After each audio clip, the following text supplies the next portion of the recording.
ദൈവനാമത്തിന് മഹത്വമുണ്ടായിരിക്കട്ടെ.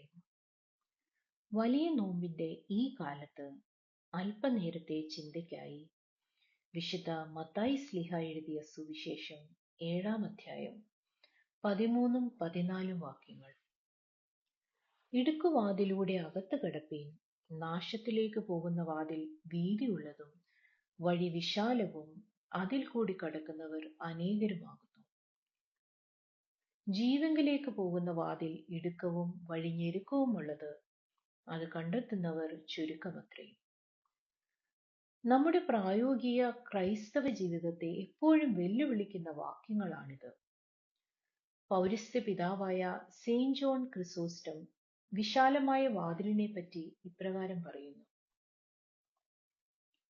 ആത്മനിയന്ത്രണത്തെക്കുറിച്ച് യാതൊരു ആലോചനയും ഇല്ലാത്തവരും, സദ്ഗുണത്തെക്കുറിച്ച് ഒരു ചിന്തയും ഇല്ലാത്തവരും, അശ്രദ്ധമായി പെരുമാറാൻ ആഗ്രഹിക്കുന്നവരും, ആഡംബരത്തിനും ആർത്തിക്കും വഴങ്ങുന്നവരും, ഭ്രാന്തിലും പണത്തിനായുള്ള ആർത്തിയിലും എല്ലാ ദിവസവും തങ്ങളെ തന്നെ ചെലവഴിക്കുന്നവരും, ഇന്നത്തെ ജീവിതത്തിന്റെ കാര്യങ്ങൾക്കായി കഷ്ടപ്പെടുന്നവരും വിശാലവാതിൽ ലക്ഷ്യമാക്കി നീങ്ങുന്നവരാണ്.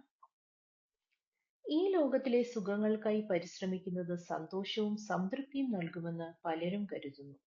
വിരോധാഭാസം എന്ന് പറയട്ടെ, യാഥാർത്ഥ്യം നേരെ വിപരീതമാണ്.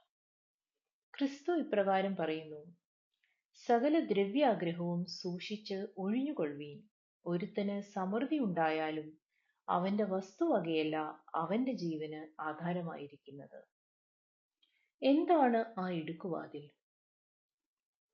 അത് ക്രിസ്തുവിന്റെ ക്രൂശിലേക്കുള്ള സഞ്ചാരമാണ്. ക്രിസ്തുവിനെ പിന്തുടരുന്നതാണ്.